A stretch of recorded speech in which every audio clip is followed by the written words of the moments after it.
मरहबा collection mall, readymade कपड़ों का भरपूर खजाना। Jeans pant, T shirt, cargo pant, night pant, बच्चे और बच्चियों के लिए अच्छे खूबसूरत और उम्दा ड्रेस। पता याद रखें, जमुर हाई स्कूल मेन रोड, जैतून हजीन मस्जिद। आज 1 मई महाराष्ट्र और कामगार डे है। मैं 1 मई 1960 को जो है हमारे ये राज्य वजूद में आई थी और केंद्र सरकार के फैसले से महाराष्ट्र स्टेट बना था। आज तकरीबन 63-64 साल हुए हमारे इस स्टेट को बने हुए, और पूरे देश के अंदर सबसे ज़्यादा विकास अगर हुआ है तो महाराष्ट्र में हुआ है।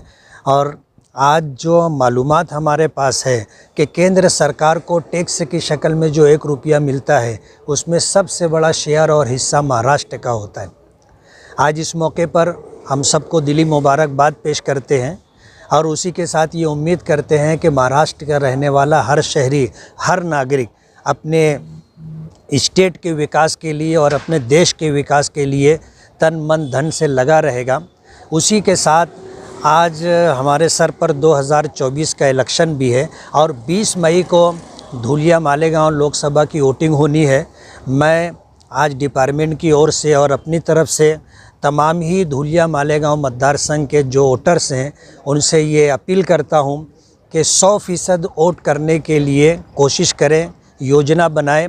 अगर हर शख्स ये जिम्मेदारी ले ले कि मेरे घर में जितने वोटर हैं, मैं खुद, मेरे माँ बाप, मेरे बीवी बच्चे, मेरे भाई बहन, सब जितने लोग वोट देने का हक़ रखते हैं वो सब जा कर के वोट दें। अगर हर शख्स ये जिम्मेदारी ओढ़ ले तो 100% वोटिंग होगी, ऐसा हमारा मानना है। इसलिए वोटिंग का परसेंटेज बढ़ना चाहिए और सुबह के ठंडे वक्त के अंदर जा कर के वोटिंग करके आ जाएं। 5 साल में 1 मरतबा ये मौका आता है और 5 साल में 1 दिन की कुर्बानी तो हमें देनी चाहिए, ऐसा हमारा मानना है। उम्मीद है कि धुलिया मालेगांव लोकसभा के लोग इस अपील को तवज्जो से सुनेंगे और इस पर अमल करेंगे।